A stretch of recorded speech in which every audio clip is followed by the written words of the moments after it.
سب سے زیادہ. اور اس کے حوالے سے آخر میں سورہ نساء میں اللہ تعالیٰ فرماتا ہے کہ جو ان چیزوں پر عمل نہ کرے وہ ہمیشہ جہنم میں رہے گا. تو میرے دوستوں، علماء کرام، مسجد کے ائمہ، میرا آپ سے سوال یہ ہے کہ اگر اس قوم کے اندر اس بات کا امکان ہے اور آپ واقف ہیں کہ وراثت کا خیال نہیں رکھا جاتا، تو کیسے آپ اس کو برداشت کر سکتے ہیں؟ اس کا آپ کے اوپر بھی فرض ہے کہ اللہ کے پیغام کو لوگوں کے اندر عام کیا جائے.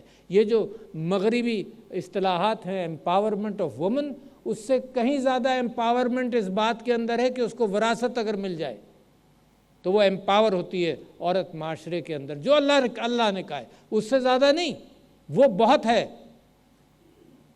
اور اللہ تعالیٰ نے فریکشنز کے اندر بھی اس کو بیان کر دیا ہے. جو چوتھی چیز آپ کے ذہن میں نہیں رہی وہ یہ ہے کہ میں نے یہ کہا تھا کہ بہت ساری بیماریاں کمیونیکیبل ڈیزیزز کہلاتی ہیں. اس میں ڈسینٹری ہے، اس میں کولرا ہے.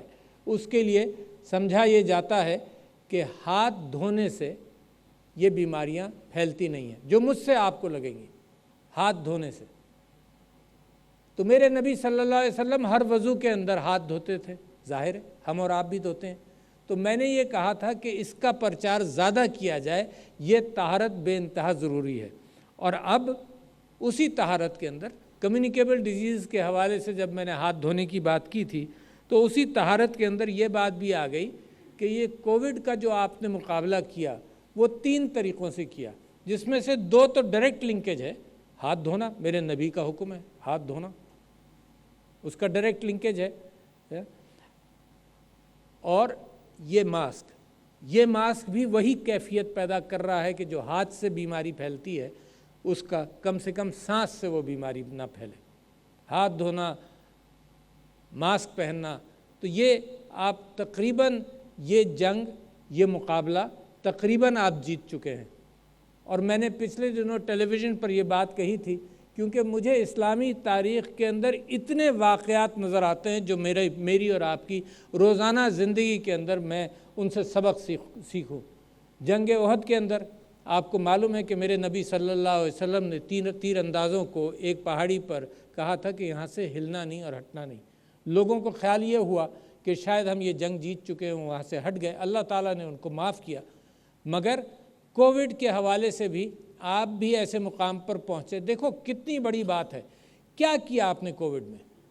جس چیز پر کسی کی سمجھ میں نہیں آتا، جو چیز سمجھ میں نہیں آتی، انسان مر جاتا ہے ہم کہتے ہیں اللہ تیری مرضی تھی.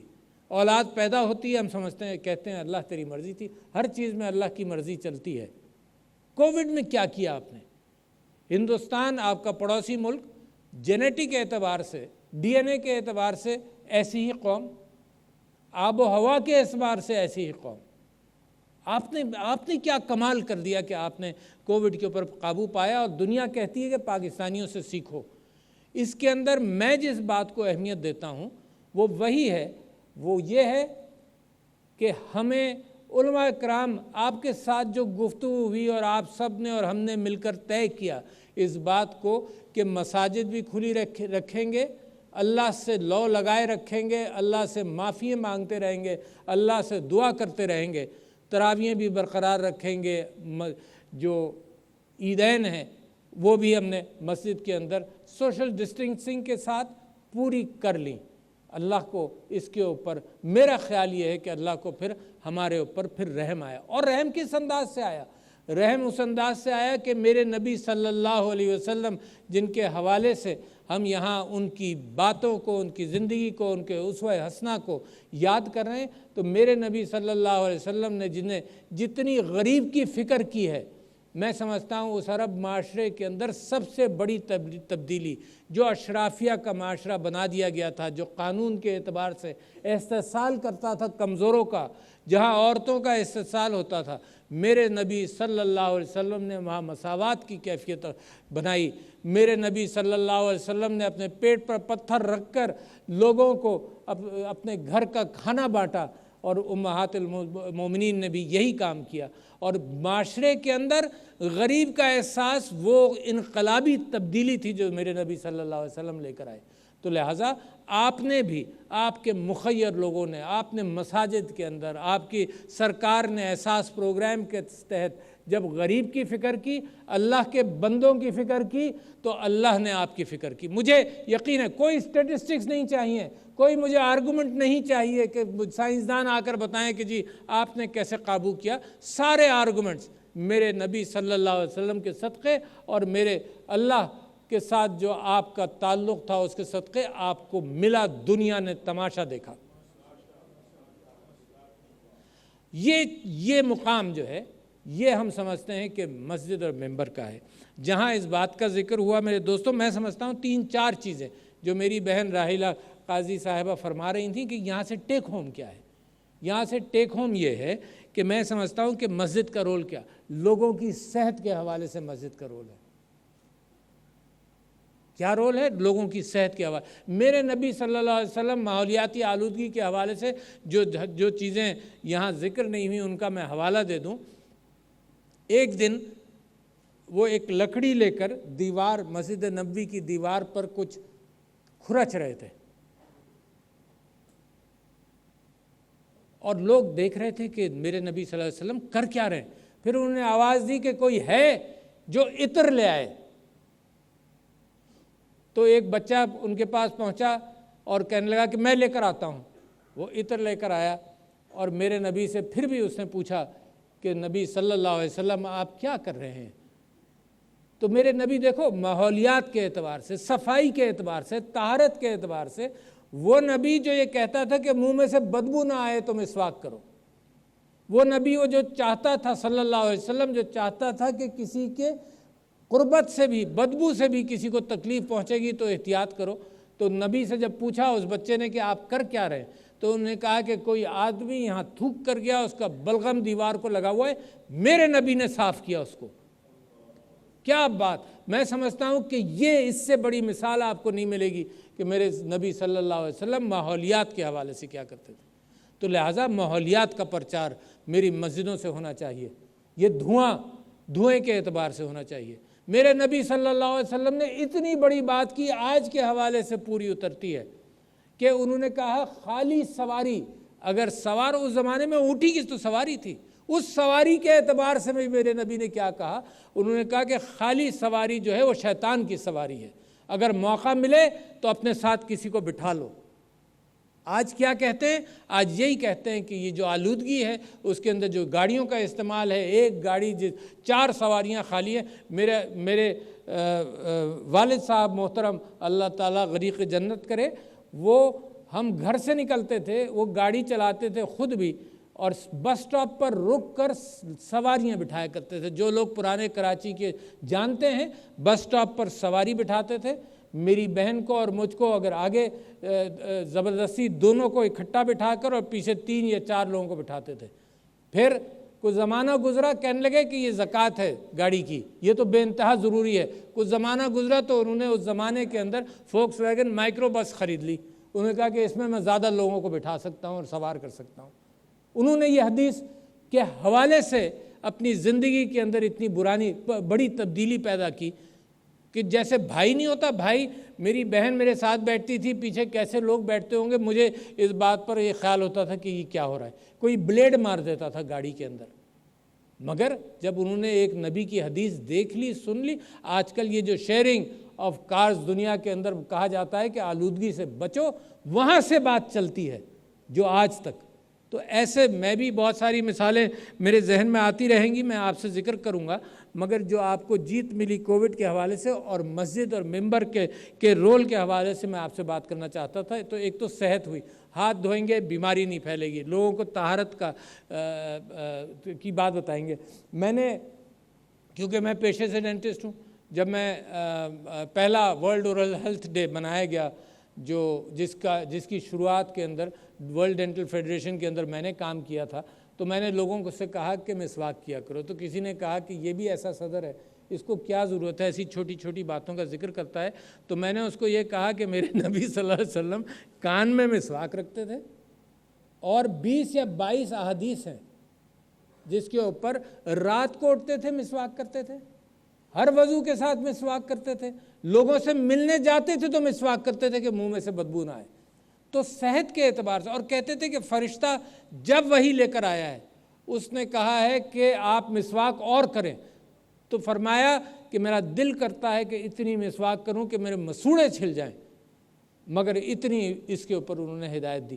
اپنے کپڑوں کے اعتبار سے، اپنی طہارت کے اعتبار سے، ہر چیز کے اعتبار سے آلودگی کا خیال کیا، ماحول کی آلودگی کا خیال کیا۔ لوگوں کو راستے میں کھڑے دیکھا تو انہوں نے کہا تمہارے پر 4 چیزیں ہیں جو تم کرو۔ ایک یہ دیکھو نا کتنی بڑی بات ہے دوسروں کا خیال کرنے کے حوالے سے، کہ نظریں بازار میں کھڑے ہو نظریں نیچی رکھو، یہ اقدار ہیں میرے ملک کی۔ اور آپ باہر یورپ وغیرہ کے اندر دیکھتے ہیں وہ تکلیف پہنچانے کے علاوہ کچھ نہیں کرتے، یہ اقدار ہیں میرے نبی صلی اللہ علیہ وسلم کی کہ نظریں نیچی رکھو، آہستہ گفتگو کرو کہ دوسرے کو ماحولیاتی اعتبار سے وہ پریشان نہ ہو، آہستہ گفتگو کرو۔ اور پھر تیسری بات بھی میں نے لکھی تھی یہاں پر جناب، نظریں نیچی رکھو، کسی کو تکلیف نہ ہو، ایسے کھڑے ہو، آہستہ گفتگو کرو۔ اور چوتھے کتنی بڑی بات یہاں پر بیان کی گئی کہ وہ شخص جنتی ہوگا جو راستے سے کانٹا بھی ہٹا دے، وہ جنت میں جائے گا۔ تو ماحول دوسروں کے لیے صاف رکھنا، اپنے لیے صاف رکھنا، اور اب تو بہت ضرورت ہے۔ جو پانی کے حوالے سے آپ نے احادیث یہاں پہ سنی، پانی کے استعمال کے حوالے سے، تو صرف اس بات پر نہیں ہے کہ میں اور آپ وضو کے اندر احتیاط کر لیں، اس پر بھی ہے کہ میرا کسان جو ہے پانی کو احتیاط سے استعمال کرے، میرا کسان بھی فلڈ اریگیشن نہیں کرے، سپرنکلر یا ڈرپ اریگیشن کی طرف جائے۔ تو آپ کا رول تو بہت بڑا ہے، صحت کے لیے آپ کا رول ہے۔ یہ جو خطبہ مثال کے طور پر آج جمعہ ہے، اس سے بہتر جتنے آپ نے مقالات پڑھے یہاں پر، اس سے بہتر خطبہ نہیں ہو سکتا۔ یہ خطبہ کا وقت جو ہے جمعے کے لیے وہ ہے اس کے لیے مختص کہ ملک کے اور لوگوں کے مسائل جو ہوں وہ میرے نبی کے اسوہ حسنہ کے حوالے سے اور قرآن کے حوالے سے ماحولیاتی ضروریات کے اعتبار سے ہو۔ ایک واحدی صاحب نے بڑی اچھی بات کی کہ ایک ٹالرنس پیدا کریں، یہ منافرتوں کی کیفیت کم کریں، حلم کی بات کریں، حلم، برداشت۔ اور یہ مساجد کے اندر مساجد میں اس کا بڑا رول ہے کہ مسالک کے حوالے سے ایک دوسرے کی جو فرق ہے اس کو اجاگر نہ کریں، جو چیز جوڑنے والی ہے امت کو وہ امت کے حوالے سے جوڑیں۔ تو یہ بھی ایک بہت بڑا رول ہے کہ برداشت اور اخوت کی کیفیت پیدا کریں۔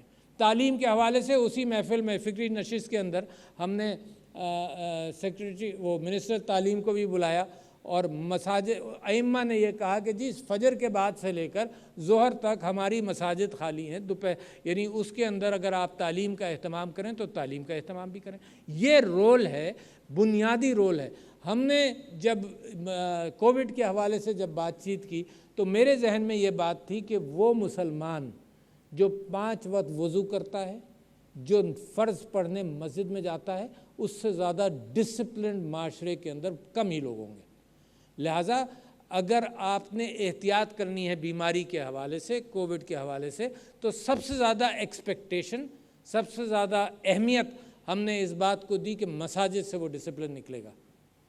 اور اللہ کا فضل ہے، علماء اکرام نے اور سب نے مل کر جب اس بات کا پرچار کیا، اور 3 چیزیں عام کی، نہ صرف مگر بار بار کہیں۔ اسی وجہ سے نماز کے اندر جب آپ کہتے ہیں اہدنا الصراط المستقیم، تو دن میں کئی مرتبہ کہتے ہیں، کیونکہ اللہ واقف ہے اس بات سے کہ انسان کو بار بار یہ اپنے اوپر کہنا پڑتا ہے۔ تو 3 ہی چیزیں کہیں کہ ماسک پہنو، ہاتھ دھو، تھوڑا سا فاصلہ رکھو۔ اسی طرح بہت ساری بیماریوں کے حوالے سے مساجد کا رول ہے۔ ہم نے ایک اور بات رکھی ہے، شاید آپ تک بات پہنچے گی، اسلامک آئیڈیالوجی کونسل کے ساتھ مل کر، کہ یہ جو 52 جمعے آتے ہیں، ان 52 جمعوں کے اندر موضوعات کا تعین کر لیں۔ آپ واعظ آپ کریں، تقریریں آپ کریں، موضوعات کا تعین کر لیں کہ موضوعات ایسے ہوں جو معاشرے کے اندر اچھائی پھیلائیں، جو معاشرے کے اندر برائیوں سے روکیں۔ معاشرے کے اندر ایک دن ایسا ہے کہ آپ سب لوگوں کی گونج معاشرے کے اندر جائے کہ جھوٹ مت بولو۔